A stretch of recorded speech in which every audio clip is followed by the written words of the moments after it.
Amém? Atos 9, versículo 15. Mas o Senhor lhe disse, vai, porque este é para mim um instrumento escolhido para levar o meu nome perante os gentios e reis, bem como perante os filhos de Israel. Amém? Amém. Meus irmãos, eu quero trazer uma rápida mensagem, que eu vou falar ainda alguns vídeos sobre o Haiti, sobre o trabalho que nós fizemos ali. Nós trabalhamos ali por 5 anos. Deus nos levou ali para um trabalho e esse trabalho foi realizado, mas vamos correr para sermos rápidos em tudo, para não enfadar os irmãos, tá bom? Então, a mensagem de hoje, irmãos, fala da convenção de Paulo. Irmãos, quando nós olhamos para a história da convenção de Paulo, nós encontramos o poder do Evangelho, o poder da palavra de Deus. Como o Evangelho ele tem poder de transformar e libertar o homem. Então nós vamos meditar um pouco sobre a convenção de Paulo. Então a convenção é uma convenção mais importante na história da igreja cristã. Quando você abre a Bíblia, quando você lê a Bíblia de Gênesis a Apocalipse, você vai ver que foi uma convenção, uma das convenções mais importantes da história da igreja. Então, a convenção de Paulo foi a mais importante da história. Nós vamos entender por quê. Nenhum homem exerceu tanta influência no cristianismo como Paulo. Então, nenhum homem exerceu. Sua convenção foi uma das maravilhas da igreja. Os irmãos que já conhecem a questão da igreja primitiva, a perseguição que a igreja sofria, até também através do Saulo. Então, quando Paulo se converte, foi uma vitória para a igreja primitiva, ela que era perseguida por Paulo. Mas vamos partir do ponto principal para compreendermos quem era Paulo. O que Deus fez com Paulo, o que Deus fez conosco e que Deus fará com você que está aqui nesta noite. Se tem alguém que está aqui nesta noite ouvindo a palavra de Deus, que esta palavra possa alcançar o seu coração nesta noite e você ter um encontro com aquele que tem o poder de transformar, de libertar e de fazer uma nova criatura. Ele fez isso conosco, por isso que estamos aqui dando glória a Deus, louvando a Ele, bendizendo e exaltando o seu nome, porque Ele lavou-nos com seu sangue, restaurou-nos, resgatou-nos do pecado e nos fez uma nova criatura para adorar e bendizer ao seu nome, que é sobre todo nome. Aleluia. Paulo tinha um berço religioso de gloriosa e exaltada tradição. Era um homem, irmão, cheio de erudição, circuncidado ao 8º dia, da linhagem de Israel, da tribo de Benjamim, hebreus de hebreus, quanto à lei fariseu. Nasceu em Tarso, capital da Cilícia, centro cultural do império. Se familiarizou com a filosofia e a poesia dos gregos, só para nós entendermos quem era Paulo. Por direito de nascimento, era cidadão romano. Foi educado aos pés de Gamaliel em Jerusalém, onde recebeu a mais refinada educação cultural e religiosa. Era adepto da ala mais radical do judaísmo, a seita dos fariseus. Apesar da sua grande erudição, Paulo estava espiritualmente cego. Não conhecia a Deus, não sabia quem era Jesus, não queria acreditar em Jesus, não queria que os cristãos falassem de Jesus. Mas como foi a história da sua convenção? Irmãos, é isso que me encheu o coração. Como foi a história da convenção de Saulo para Paulo? Interessante, irmãos, nós entendermos que ele não conhecia que o Antigo Testamento ensinava sobre o Messias, ele dependia somente da sua justificação. Ele não entendia, ele não compreendia que todo o Antigo Testamento, se você lê a Bíblia de Gênesis a Apocalipse, fazendo uma análise ou fazendo um estudo sistemático, você vai ver que de Gênesis a Apocalipse está se falando sobre Jesus. Jesus, ele é o centro da Bíblia. Amém. Jesus, ele é aquele o qual veio, deixou a sua glória e se manifestou aqui como em carne, em homem, para salvar a humanidade. Então, em Atos 9, 1 e 2, ele não se decidiu por Cristo. Irmãos, é bom nós lembrarmos que Paulo, ele não se decidiu por Cristo. Ele não foi atrás de Cristo. Foi Cristo quem estava atrás dele. Então, foi Cristo quem estava procurando a ele, Cristo quem estava buscando a Paulo.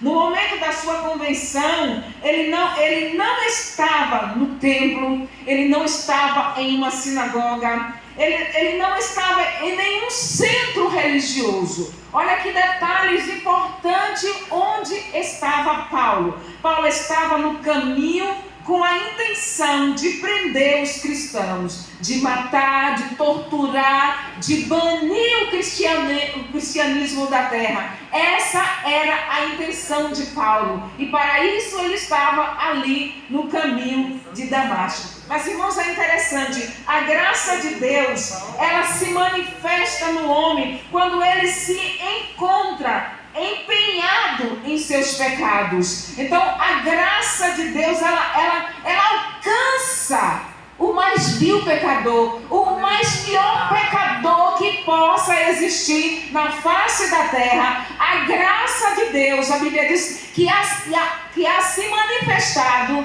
trazendo salvação, trazendo libertação, trazendo cura espiritual a todos os homens, aqueles que creem em Jesus como Senhor e Salvador da sua vida. Agora, por que, irmãos, Damasco? Porque ele estava indo para Damasco. Veja bem, a cidade era um centro comercial para onde convergia caravanas de todas as direções do mundo antigo e onde a fé cristã começou a florescer ali em Damasco. Paulo percebeu que de Damasco o evangelho de Cristo se espalharia por todo o mundo e ele queria impedir, acabar que o evangelho fosse crescendo ali na cidade de Damasco. Paulo era um implacável perseguidor da igreja. Ele estava determinado a perseguir a igreja, a eliminar os crentes, a destruir da face da terra o cristianismo.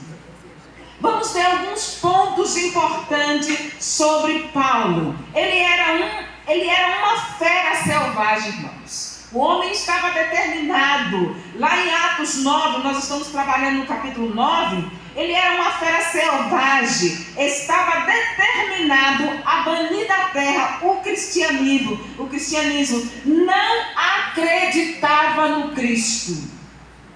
Não acreditava e não queria ouvir o evangelho. Paulo perseguia os discípulos de Cristo do mesmo modo que uma fera selvagem caça a sua presa. Assim estava Paulo atrás dos discípulos de Cristo. Assim estava Paulo atrás de todos os cristãos que confessavam que Cristo havia ressuscitado, que Cristo havia morrido na cruz para salvar não só Israel, mas também a todos os povos da terra.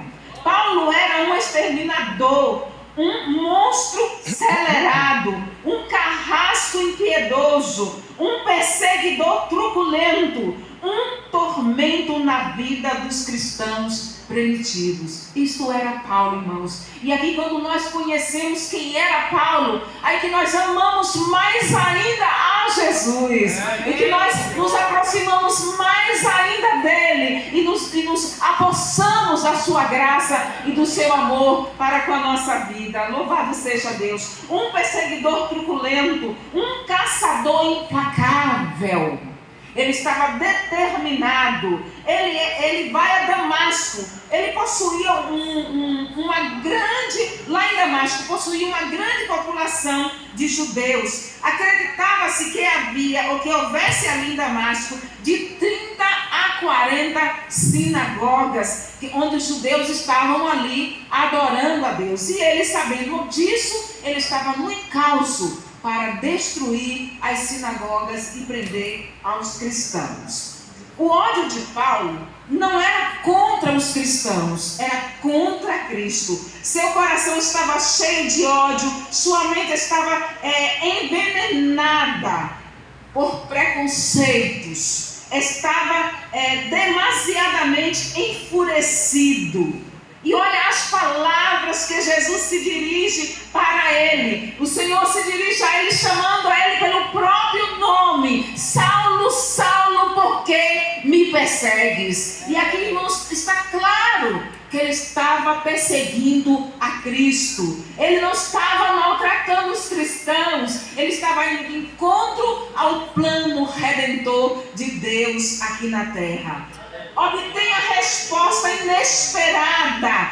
Quando Deus fala: Saulo, Saulo, quando Jesus fala: Saulo, Saulo, por que me persegue? Ele responde, irmãos, ele responde: quem és, Senhor? Ele responde talvez assim de forma cheia de ódio ainda.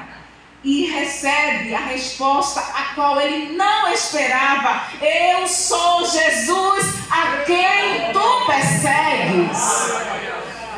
Ele estava em encalço dos judeus, mas Jesus também estava em encalço de Paulo, para transformar de Saulo, para fazê-lo uma nova criatura, para fazê-lo um instrumento, aleluia, do seu reino aqui na terra. Paulo era um malfeitor impiedoso, destruía as igrejas. Paulo era um torturador desumano. Olha quem era Paulo.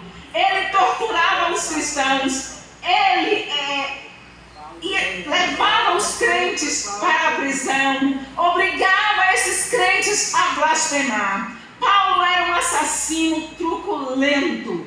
Dava seu voto para matar os cristãos. Então ele estava determinado a destruir. Mas Cristo estava no encalço de Paulo.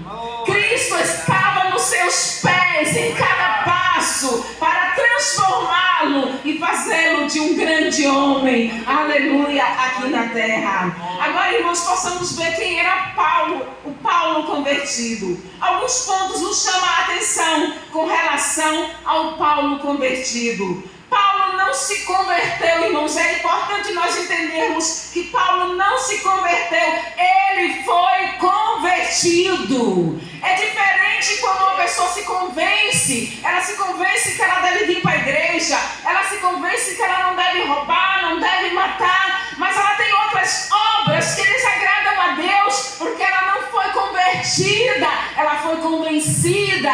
Mas a diferença de Paulo é que ele foi convertido.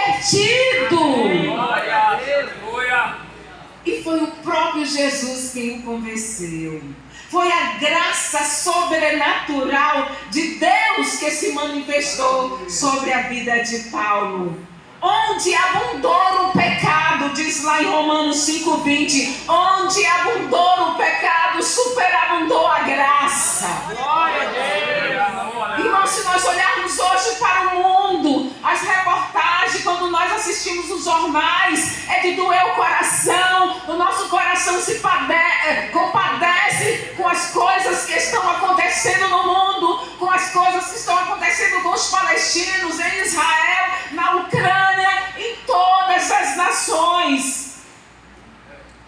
Quando nós olhamos para o Brasil, que vemos a violência aumentando cada vez mais, quando nós olhamos para as queimadas, nosso coração derrete. Quando nós olhamos para a corrupção que está assolando o nosso Brasil. Mas eu quero dizer nesta noite que a Bíblia diz que onde abundou o pecado, onde o pecado aumentou, onde o pecado se multiplicou, maior é a graça de Deus que há se manifestado a todo mundo, trazendo salvação.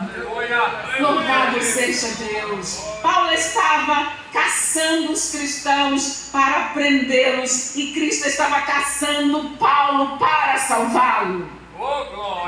Meus irmãos, quando nós olhamos para o mundo em caos, o mundo em crise, eu quero dizer nesta noite que Deus está caçando, Jesus está caçando pessoas para o seu reino. Aleluia. Glória a Deus. Jesus está em busca de muitas pessoas. Quem sabe você veio aqui nesta noite. Eu quero lhe dizer que Jesus está lhe buscando. Ele lhe trouxe aqui nesta noite para lhe dar essa oportunidade. Jesus era quem estava buscando a Paulo. A salvação foi a iniciativa de Jesus. Jesus foi quem chamou Paulo pelo nome, Saulo, Saulo. Ele te chama nesta noite. Ele te convida nesta noite. A salvação é obra exclusiva de Deus. Não é obra do homem. O homem não convence. Quem convence é o Espírito Santo. Ele convence o homem do pecado, da justiça, da verdade. E é esse Jesus que nós estamos pregando, que nós estamos falando. Paulo, na sua erudição, era um touro bravo que resistiu aos aguilhões. Dura coisa é recalcitar contra os aguilhões. Irmãos, Jesus já estava no encalço de Paulo. Na morte de Estevão, ele estava ali. Ele viu como aquele morreu, como aquele jovem morreu, sendo fiel e pedindo que Deus perdoasse aquelas pessoas. E ele estava ali, ele consentiu. E o seu coração pôde ver, seus olhos puderam ver aquele homem dizendo para Deus, eis que vejo, dizendo para eles próprios, eis que vejo os céus abertos e o Filho do Homem sentado à direita do Pai. Oh, aleluia! E aquele jovem cheio de amor, cheio de compaixão. Oh, irmãos, compaixão é o amor de Deus em ação. E ele despertou porque não sabe o que faz.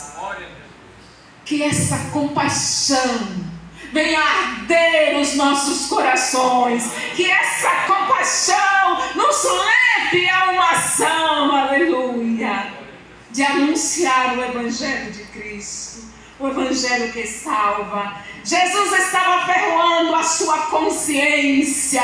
Jesus estava trazendo a sua mensagem, a consciência daquele homem duro, aquele touro bravo que não queria, só queria destruição. Um touro furioso que se tornou, irmãos, um cordeiro dócil. É Jesus quem faz isso. O mais terrível homem dessa terra, ele pode se tornar um cordeiro dócil. A graça de Deus, irmãos, ela é irresistível. E o chamado de Deus é irrecusável. Oh, Ramachandaraias, o chamado de Deus é irrecusável. Se Deus está lhe chamando nesta noite, se Ele tem um chamado especial na sua vida, você não vai conseguir recusar. Paulo precisou ser jogado no chão e ficar cego para ser convertido. Ele foi jogado ao chão pelo próprio Jesus. Em toda a Bíblia, irmãos, nós vemos Deus abatendo e humilhando homens. Homens exaltados foram humilhados por Deus. Nós podemos lembrar de Nabucodonosor, um homem que se exaltou, que viu toda a sua riqueza, todo o seu império e achou que aquilo tudo era suas mãos que tinha feito. Então Deus o levou para o deserto para comer capim com os animais, até que ele entendesse que Deus é soberano e que Deus tem domínio sobre este mundo. Ninguém resiste à voz do Espírito de Deus. O caçador dos céus estava no encalço de Paulo. Oh, amada igreja, esse caçador está aqui nesta noite. Oh, glória! Ele está buscando pessoas, aleluia. Teve que curvar a dura cerviz autossuficiente que Paulo tinha. O touro estava domado. Naquele momento ele foi domado pela voz de Cristo que ele escutava. Estava rendido a Cristo. Paulo agora era um homem completamente transformado.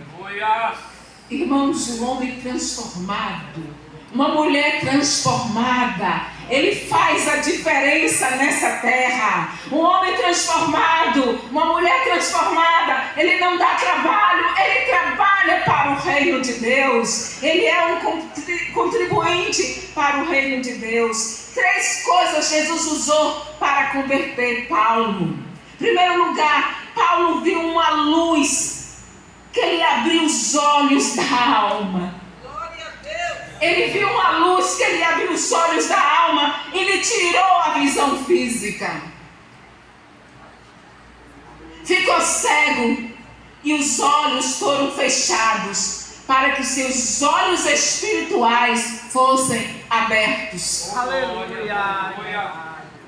Ele viu uma luz. Que luz era aquela? Era a glória do Filho de Deus ressuscitado, trazendo luz às trevas da vida de Paulo. Ele viu essa luz. Em segundo lugar, Paulo caiu por terra. O touro furioso, selvagem, indomável, estava subjugado, estava preso, jogado ao chão, impotente. Estava prostrado, impotente. Não tinha mais força, não tinha mais condições de ir atrás dos judeus, não tinha condições de matar mais ninguém, porque o coração estava cheio de amor. O ódio tinha dissipado, tinha saído, e agora era um novo homem, purificado pelo sangue de Jesus. O Senhor quebrou todas as suas resistências. Em terceiro lugar, Paulo ouviu uma voz. Jesus troveja aos seus ouvidos desde os céus: Saulo, Saulo, por que me persegues? A voz do Senhor é poderosa. Ela despede chamas de fogo. Sua voz faz tremer o deserto. Sua voz é irresistível. Ele não tinha como resistir. O perseguidor indomável se curva, se prostra. O boi selvagem foi subjugado. Não há salvação sem que o pecador se renda aos pés do Senhor Jesus. E a Bíblia diz que toda língua confessará que Jesus Cristo é o Senhor, para a glória de Deus Pai. Amém. Oh, irmãos, nos alegremos nesta noite, porque antes do arrebatamento da igreja, Deus vai trazer pessoas que estão lá fora, pessoas que nós humanos não damos nada, queremos ver longe de nós, mas Deus vai fazer com que essas pessoas adentrem as igrejas e venham encontrar com Jesus, e que essas pessoas sejam transformadas. Louvado seja Deus. Qual foi o resultado da conversão de Paulo? Reconhece que Jesus é o Senhor, reconhece que é pecador, reconhece que precisa ser guiado pelo Senhor, evidencia sua conversão pela vida de oração e pelo recebimento do Espírito Santo e pelo recebimento do batismo em águas. Podemos ainda, irmãos, destacar 2 figuras importantes que Deus levantou para ajudar na conversão de Saulo. Ananias teve um papel importante na vida de Paulo. Apresentou Saulo à comunidade em Damasco. Ele que havia de entrar em Damasco para causar destruição, agora ele é apresentado à comunidade dos judeus ali em Damasco como homem transformado. Também a Barnabé apresentou Saulo em Jerusalém quando ninguém acreditava na convenção de Saulo, que até os discípulos tenham medo, o próprio Ananias tinha medo, mas o Senhor disse: vai, porque este é para mim um vaso escolhido para levar o meu nome às nações. Aleluia! Sem eles e a recepção assegurada a Saulo, toda a história da igreja teria sido diferente. Deus levantou pessoas para ajudar na convenção de Saulo. Agora escute isso aqui, meus irmãos. Existe uma necessidade urgente de Ananias e Barnabés modernos que vençam seus medos e suas hesitações e tome a iniciativa de ajudar os recém-chegados, a comunidade cristã, a igreja.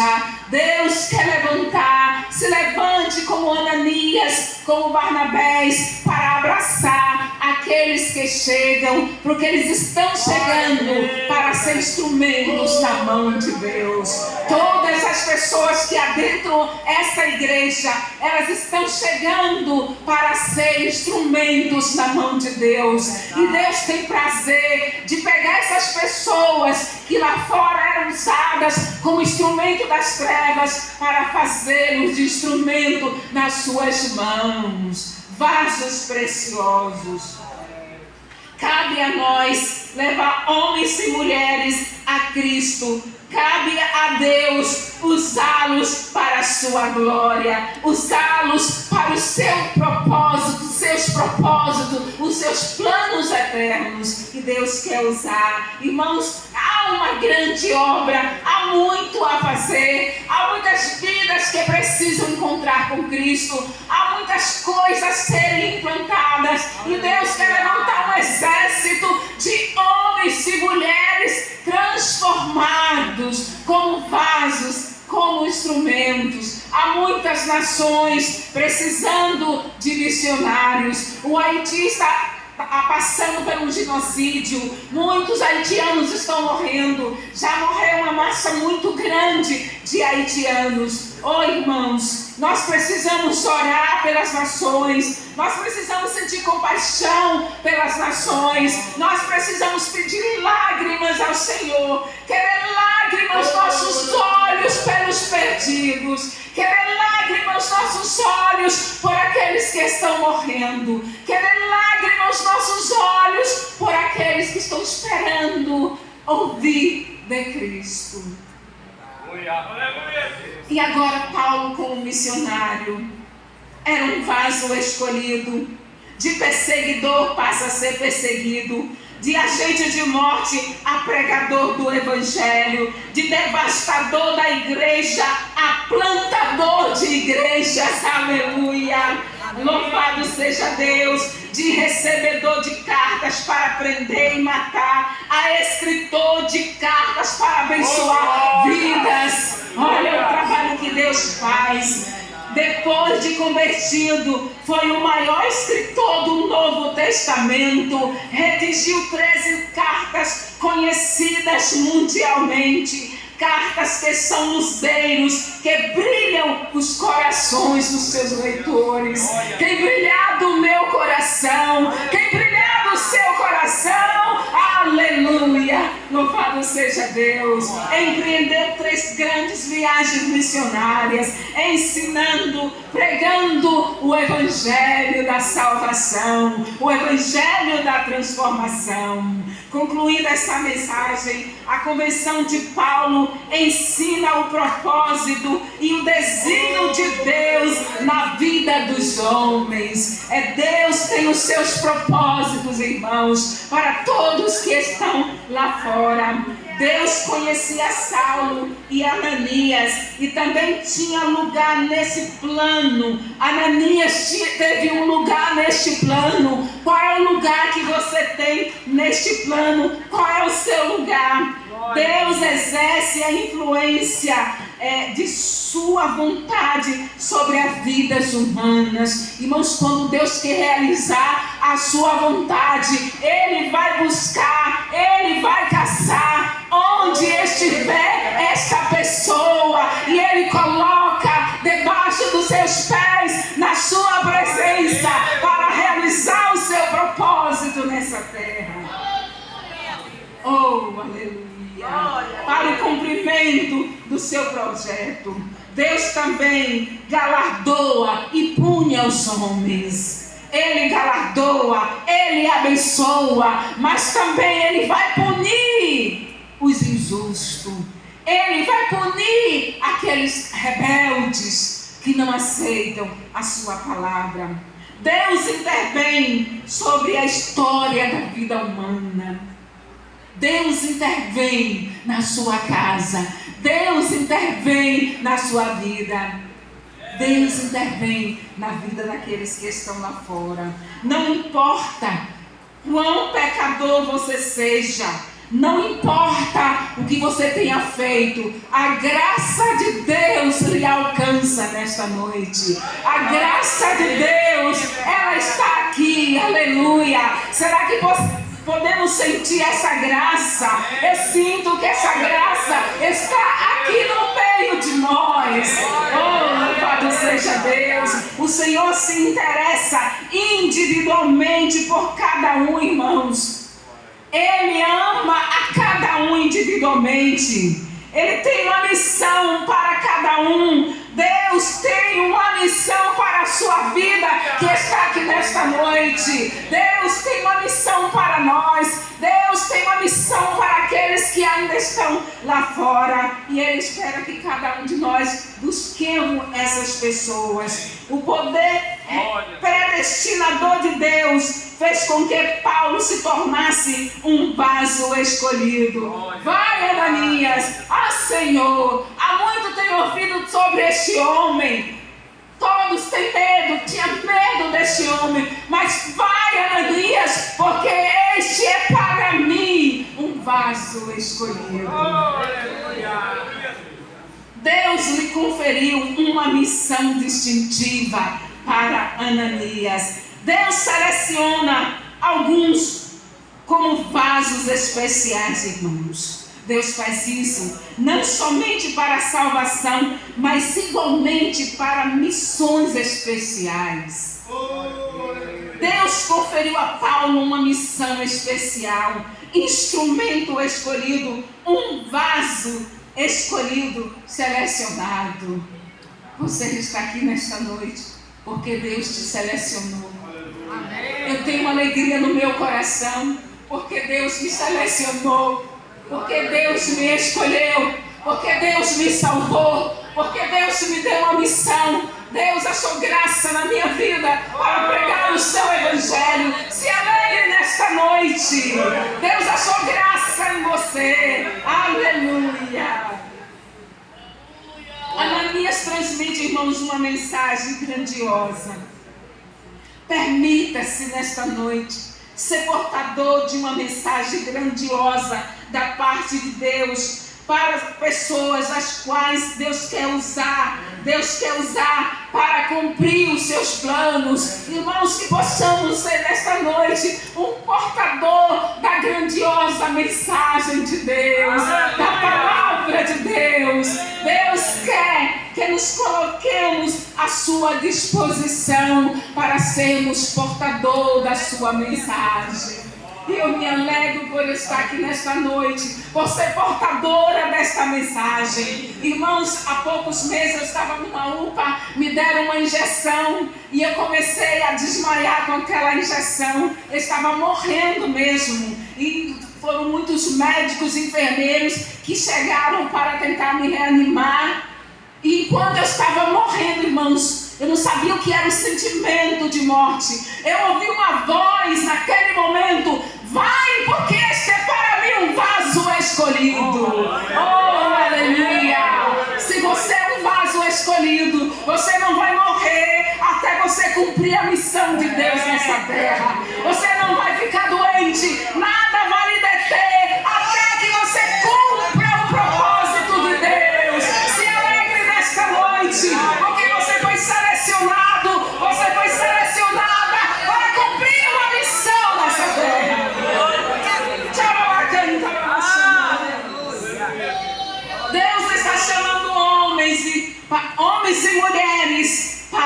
condições especiais. Você já se perguntou se Ele não está lhe chamando nesta noite? Você já se colocou à disposição dEle? Paulo foi um gigante espiritual nas mãos de Deus, e Deus deseja levantar outros gigantes espirituais. Você deseja nesta noite ser um gigante espiritual nas mãos de Deus? Aleluia! Gigantes espirituais são aqueles que se submetem à vontade soberana do Senhor. É aqueles que entendem que sua vida precisa ser uma vida de oração. É aqueles que entendem que precisam ler a Bíblia todos os dias. É aqueles que entendem que precisam ter uma comunhão íntima com Deus. É aqueles que entendem que não vivem sem Deus, sem a presença de Deus, dia após dia.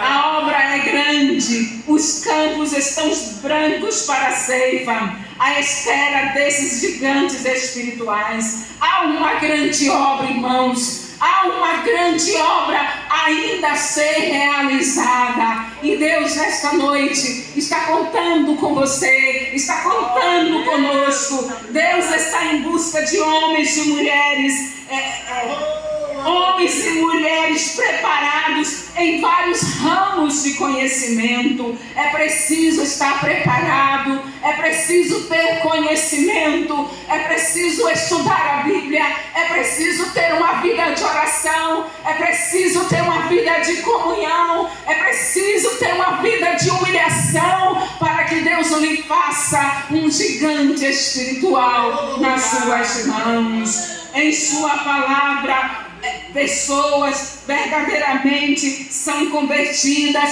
são transformadas. Enquanto você lê a Bíblia, enquanto você se debruça diante de Deus e da sua palavra, o mundo espiritual, Deus está moldando, transformando a sua vida, aleluia, fazendo de você um instrumento nas mãos dele.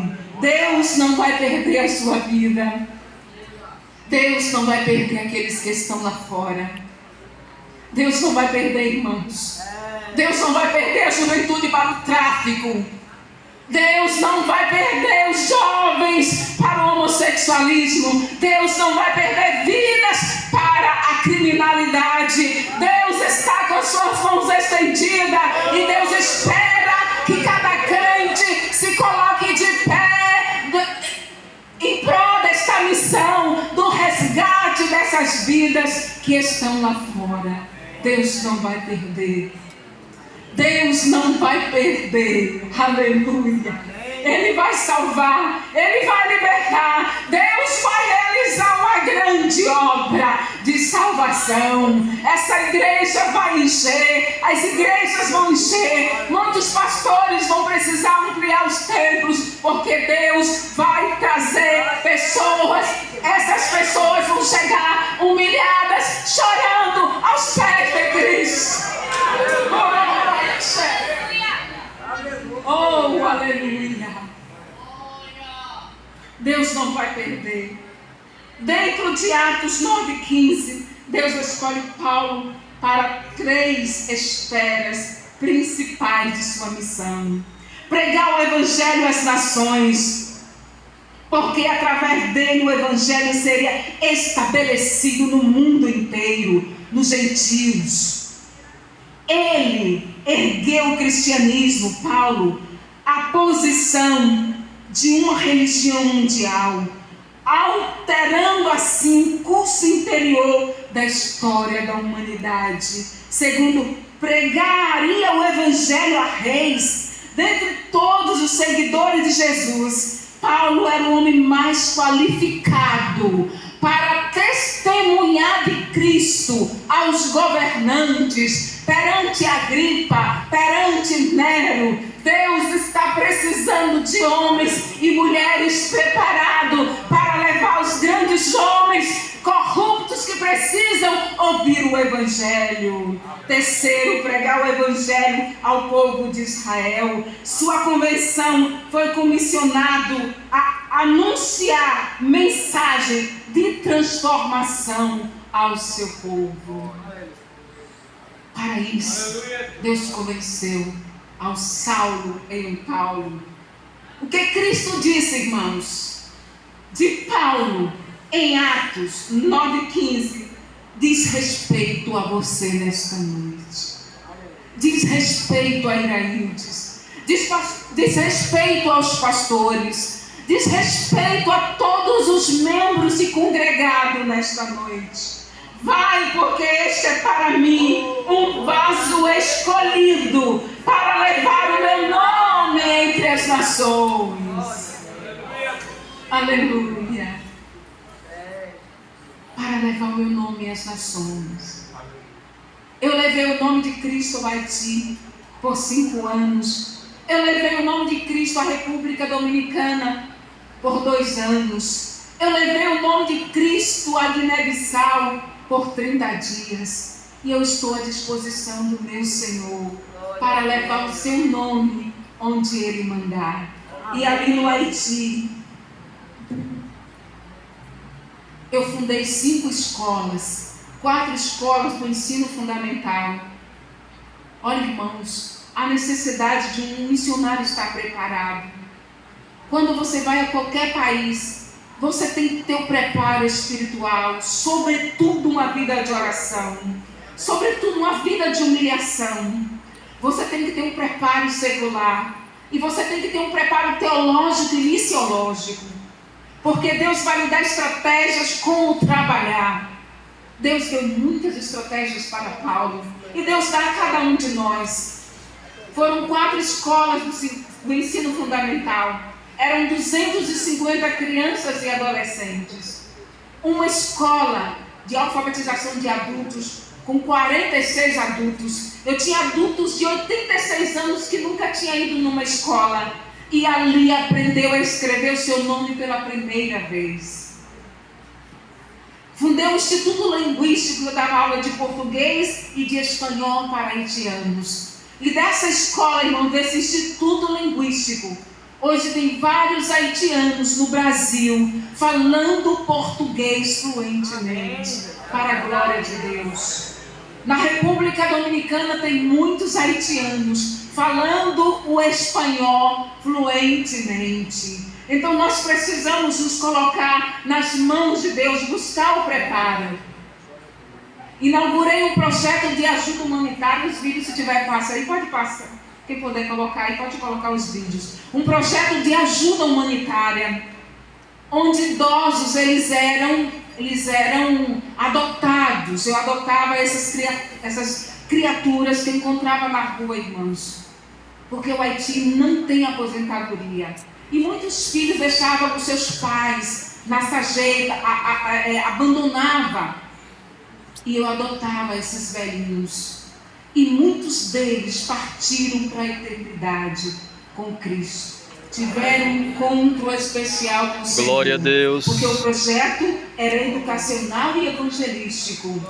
E muitas pessoas, irmãos, digo isso para a glória de Deus, tiveram encontro pessoal com Cristo. Aí nesse vídeo você vê as escolas, essas escolas do ensino fundamental, eram 250 crianças.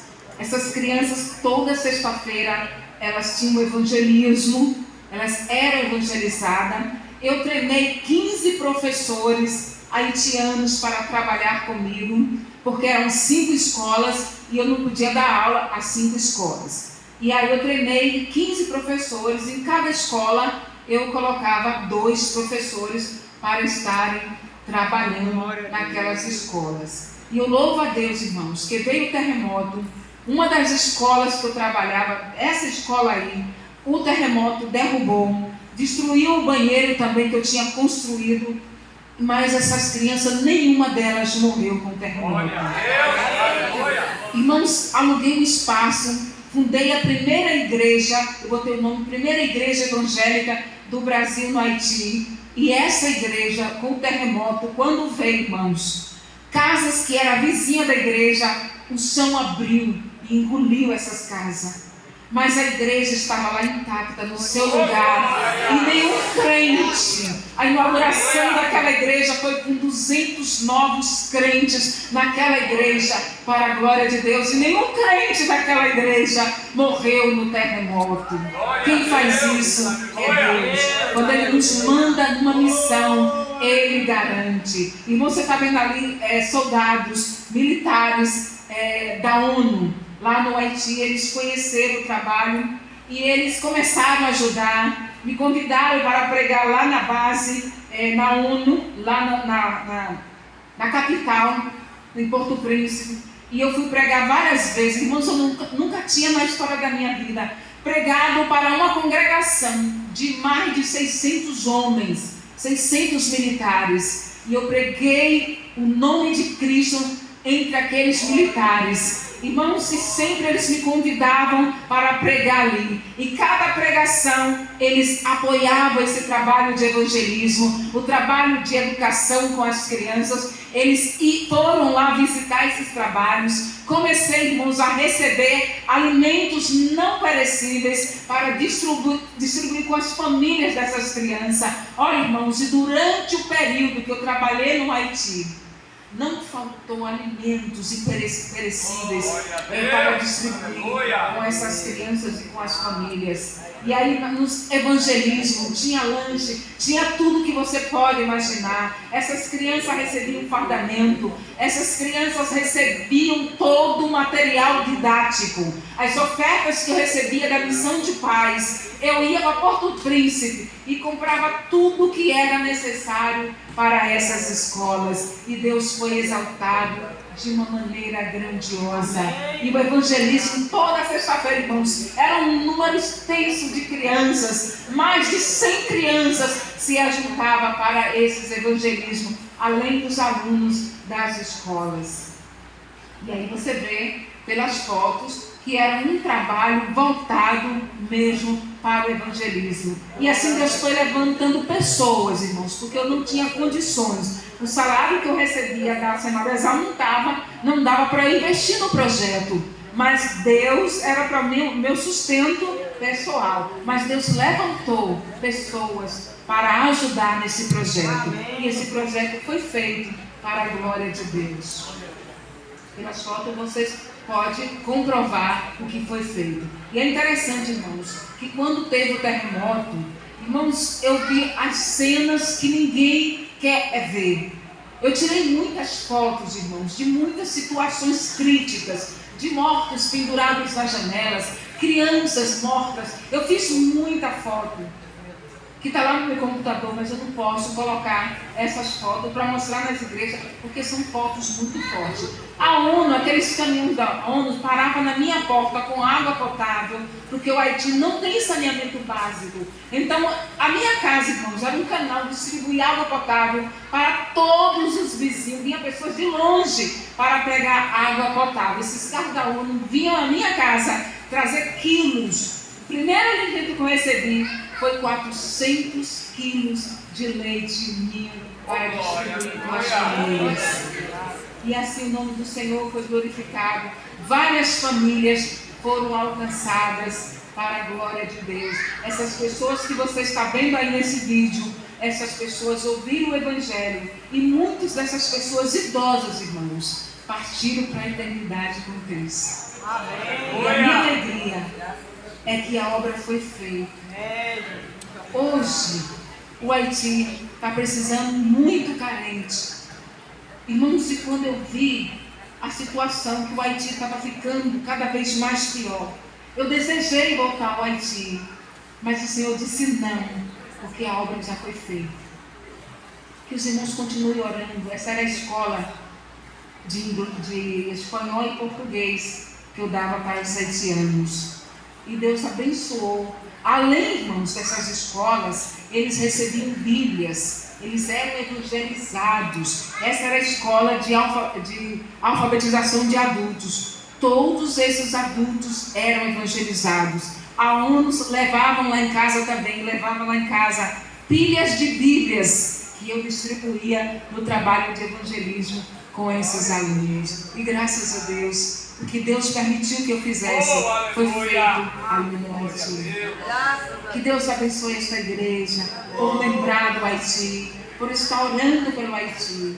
Vamos continuar orando. Agora não pode entrar nenhum missionário no Haiti, porque a gangue, que desde a época da ONU, que estava imperando no país, continua e dessa vez em força maior.